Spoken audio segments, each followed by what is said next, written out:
wabarakatuh.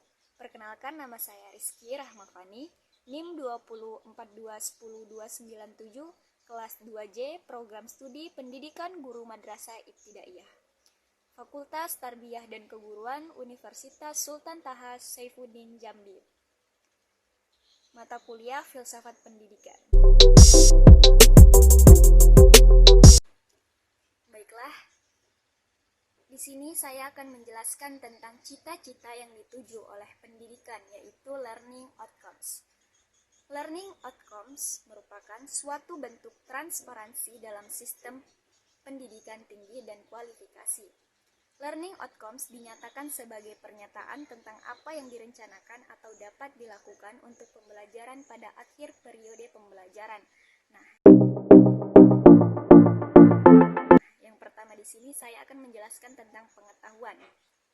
Pengetahuan atau knowledge adalah bagian yang esensial dari eksistensi manusia, karena pengetahuan merupakan buah dan aktivitas berpikir yang dilakukan manusia. Berpikir merupakan diferensia yang memisahkan manusia dari semua jenis lainnya, contohnya yaitu seperti hewan. Itu ada keterampilan. Pendidikan yang memiliki berbagai keterampilan dan mengajar dan juga memiliki kualifikasi yang baik sebagai pendidik mata pelajaran akan dapat melaksanakan proses pembelajaran dengan baik. Di antaranya dapat dilihat ketika pembukaan, penyajian, dan penutupan pembelajaran.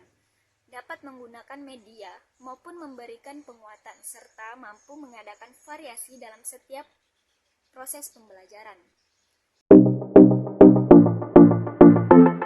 Yang ketiga itu adalah sikap. Kerangka pemikiran yang diwakili oleh para ahli psikologi seperti Louis Thurston, Francis Likert, dan Charles Osgood. Menurut mereka, sikap adalah suatu bentuk evaluasi atau reaksi perasaan.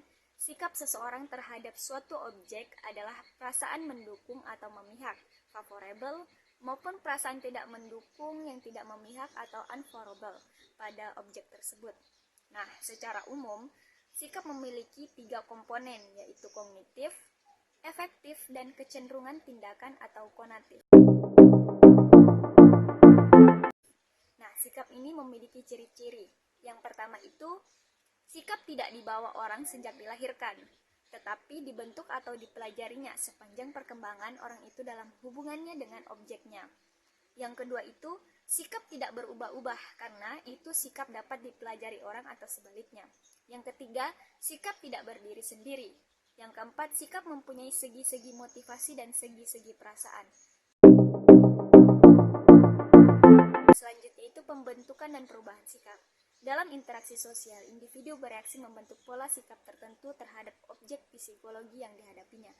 Di antaranya faktor yang mempengaruhi pembentukan sikap adalah yaitu pengalaman pribadi, kebudayaan, orang lain yang dianggapnya penting, media massa, institusi atau lembaga agama, serta faktor emosi dalam diri individu tersebut. Yang keempat itu peran politik dan iptek dalam mengembangkan learning outcomes. Pertama itu politik. Tujuan politik pendidikan adalah untuk mengetahui dan menyampaikan standaritas kualitas pendidikan nasional di Indonesia. Standar nasional pendidikan adalah kriteria minimal tentang sistem pendidikan di seluruh wilayah hukum negara Kesatuan Republik Indonesia. Sebagai negara dengan tingkat geografis yang berbeda-beda, maka standarisasi pendidikan nasional harus dilakukan dalam bentuk rangka memberikan dorongan untuk menyamakan pendidikan di seluruh Indonesia. Nah, yang kedua itu setelah politik yaitu ada iptek. Sistem pembelajaran dan pendidikan di Indonesia tidak terlepas dari media dan teknologi yang digunakan.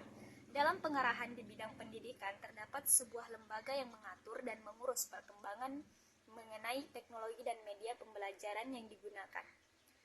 Model kelembagaan iptek terdiri dari berbagai lembaga yang masing-masing lembaga tersebut memiliki tugas dan fungsi yang berbeda. Baiklah, cukup sekian yang saya sampaikan.